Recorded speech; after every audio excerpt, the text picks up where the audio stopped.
kiauras stogas toje vietoje. Štai iš pakalimo pusės, iš čia iš pastogės kažkur sunkėsi vanduo ir akivaizdžiai prabėgimų žymės, kaip sudriekusi siena. Taigi pratekėjimas bus 99% perdengime, stogo dangos lakštų iš ilgio sujungime. Stogo nuolydis tik 6 laipsniai ir tokiai stogo dangai tai yra per mažas.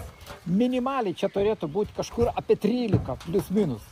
Štai šitie varžtai, kurie susukti perdengime, jie netgi laisvi, štai kaip viskas kliba. Taigi vanduo pakliūna tarp skardų ir ten per mikroplyšius aplink varžtus bėga.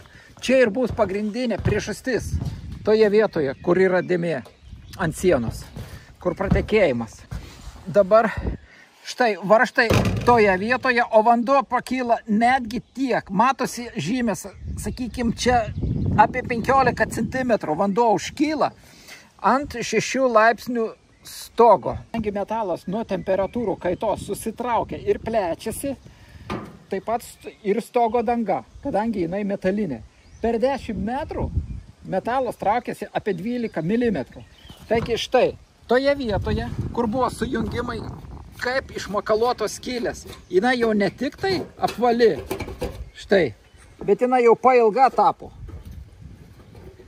Štai pravalysim truputį žemės, štai kokia didumo skylė nuo varžtų.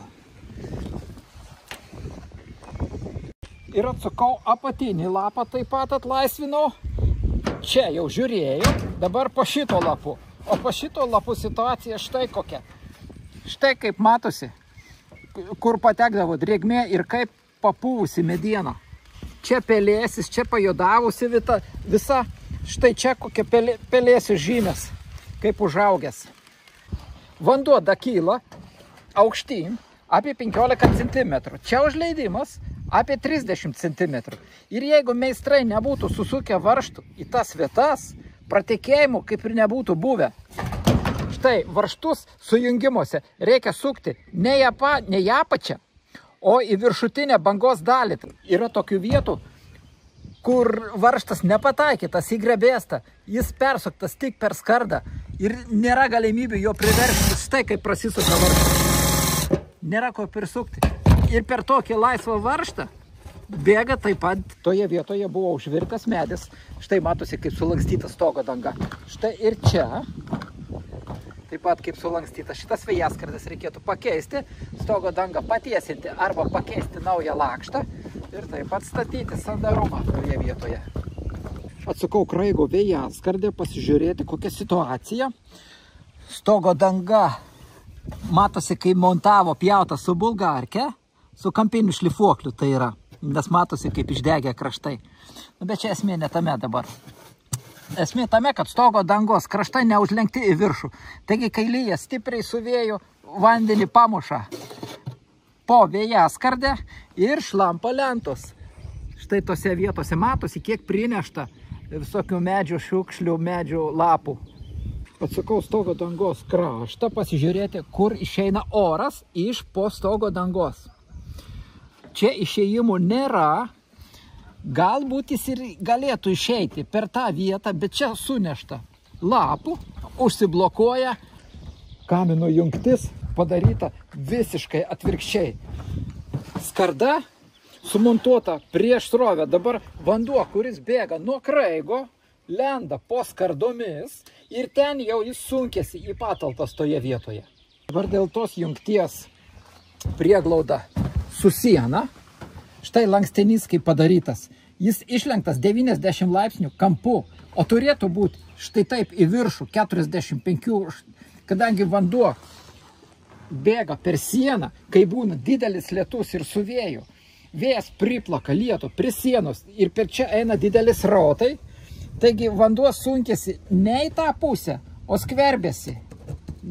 Ir į tą dalis vandens taip, dalis vandens į tą pusę nubėga, bet dalis vandens, galima sakyti, kokie 50% nubėga į vidinę sienos pusę. Dėl to, kad ta skarda neteisingai sulenkta ir įmontuota. Dabar dėl mazgo prie latako. stogo danga per mažai išleista, jinai turėjo būti išleista porą centimetrų, kad lašas nukristų ant lašinės. Dabar vanduo lenda po stogo dangos kraštų, kapiliarinis efektas ir kyla aukštyn. Štai matosi akivaizdžiai vandens žymės. Jis dakyla šitas vanduo ne tik, kad, sakykime, iki varžtų, jis dakyla netgi iki skardos krašto ir krenta ant stogo dangos ir pūdo pirmąjį grebėstą, o kad stogo danga nedžiūna. Matosi iš grebėstų pajudavusių štai. Vandens nubėgimų žymės yra apytiksliai šioje vietoje ant sienos iš pakalimo pusės. Iš čia nesimato. Taigi toje vietoje yra kaminas ir yra stogo dangos lakštų perdengimas. Taigi pratekėjimai per tuos varžtus eina ir taip pat per čia, per kamino sijoną, taip vadinamą. Nes čia taip pat varžtai susukti per žemai ir dar neaišku, kiek užleista, atsuksiu pasižiūrėti. Taip pat varžtai susukti per žemai, vanduo lenda tarp skardų, per mikroplyšius sunkėsi po stogo danga. Kamino kepurės užteptos nekruopščiai su hermetiku. Kol kas gal ir nebėga čia daug, bet jau matosi, kad atlipęs hermetikas. Štai. Toliau kito kamino kepurė. Taip pat čia su hermetiku, čia iš vis jau skylės netgi. O su sijonu situacija tokia pat. Čia prisukta varžtų. Taigi atsukau stogo dangą prie kamino, prie sijono. Ir akivaizdžiai matosi, kad vanduo dakyla iki varžtų skilių, per varžto skilės sunkėsi po stogo danga, ant grebėsto, ant medienos ir patenka į paketą, į apšiltinimą. Toliau stogo yra 9 laipsniai, bet akivaizdžiai matosi, kad vanduo sukyla, vandens žymės. Dabar jau šiek tiek matosi štai tik iki čia, nes pradžiuvo. O iš tikrųjų vandens žymės matosi netgi, kad kyla iki pats krašto, o čia yra kokį 30 cm. O tikėt ar netikėt manimi, kad vanduo pakyla, kapiliarinis efektas. Štai akivaizdus įrodymai. Štai vandens žymės, štai čia, čia ir štai čia. Mediena padrėkosi, sušlapusi ir netgi pajodavosi, pradeda pelyti. Kaip ir čia, matosi toliau, kad nedžiūna, joduoja. Taip, kad šį stogą reikia gelbėti kuo greičiau, perdengti nebūtina, bet reikalingas remontas.